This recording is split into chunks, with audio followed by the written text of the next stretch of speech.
உஷாரையா உஷாரு. வீட்டை வாடகைக்கு எடுத்து லீசுக்கு விடும் மோசடி என்பது ஒரு வகையான ஏமாற்று வேலை. இதில் மோசடிக்காரர்கள் வீட்டு உரிமையாளர்களிடம் இருந்து வீட்டை வாடகைக்கு எடுத்து பின்னர் அந்த வீட்டை அதிக விலைக்கு மற்றவர்களுக்கு லீசுக்கு விடுகிறார்கள். சில சமயங்களில் அவர்கள் வீட்டின் உரிமையாளருக்கு தெரியாமலேயே போலி ஆவணங்களை உருவாக்கி லீஸ் ஒப்பந்தம் போடுகிறார்கள். இந்த மோசடி எப்படி நடக்கிறது? வாடகைக்கு வீடு எடுத்தல். மோசடிக்காரர்கள் முதலில் வீட்டு உரிமையாளர்களை அணுகி தாங்கள் நம்பகமான வாடகைதாரர்கள் என்று காட்டிக்கொள்கிறார்கள். அவர்கள் முறையான வாடகை ஒப்பந்தம் போட்டு முன்பணமாக ஒரு குறிப்பிட்ட தொகையையும் செலுத்துகிறார்கள். போலி ஆவணங்கள் தயாரித்தல். சில மோசடிக்காரர்கள் அந்த வீட்டின் முகவரியை வைத்து போலி ஜிஎஸ்டி பதிவுகள் மற்றும் வணிக நிறுவனங்களுக்கான ஆவணங்களை தயாரிக்கிறார்கள்.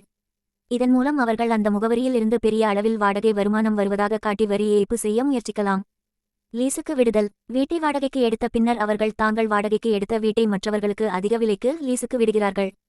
அவர்கள் போலி விளம்பரங்கள் மூலமாகவோ அல்லது தரகர்கள் மூலமாகவோ வாடிக்கையாளர்களை தேடுகிறார்கள்.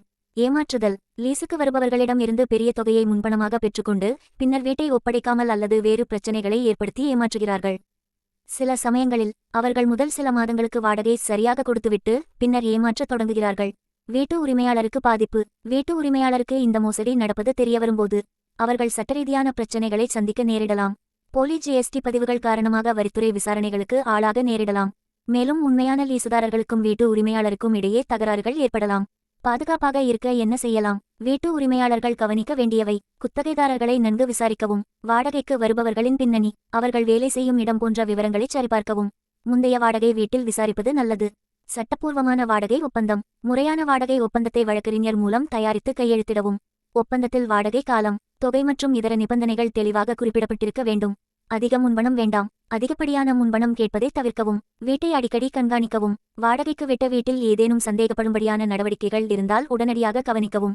போலி ஆவணங்களை அடையாளம் காணுதல். குத்தகைதாரர்கள் சமர்ப்பிக்கும் ஆவணங்கள் உண்மையானவையா என்பதை உறுதிப்படுத்தவும். ஜிஎஸ்டி போன்ற பதிவுகளை ஆன்லைனில் சரிபார்க்கலாம். சந்தேகம் இருந்தால் புகார் அளிக்கவும். ஏதேனும் சந்தேகம் ஏற்பட்டால் உடனடியாக காவல்துறையிடம் புகார் அளிக்கவும். லீசுக்கு வீடு எடுப்பவர்கள் கவனிக்க வேண்டியவை. வீட்டு உரிமையாளரை நேரடியாக சந்திக்கவும். தரகர் மூலமாக வீடு கிடைத்தாலும் வீட்டின் உண்மையான உரிமையாளரை நேரில் சந்தித்து உறுதிப்படுத்தவும். ஆவணங்களை சரிபார்க்கவும். வீட்டின் உரிமையாளர் ஆவணங்கள் மற்றும் சொத்து ஆவணங்களை கவனமாக பார்க்கவும். சந்தேகம் இருந்தால் வழக்கறிஞரின் உதவியை நாடவும். அதிக முன்பணம் கொடுக்க வேண்டியதில்லை. முடிந்தவரை குறைவான முன்பணம் கொடுக்க முயற்சிக்கவும்.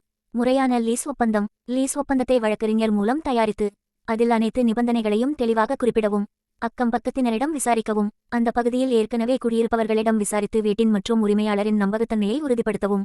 பதிவு செய்தல். லீஸ் ஒப்பந்தத்தை முறையாக பதிவு செய்வது பாதுகாப்பானது.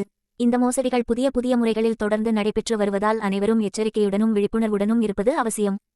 எந்த ஒரு பரிவர்த்தனை செய்வதற்கு முன்பும் நன்கு விசாரித்து சட்டரீதியான ஆலோசனைகளை பெறுவது பாதுகாப்பானது. வீடியோ பிடித்திருந்தால் லைக் செய்து பகிரவும்.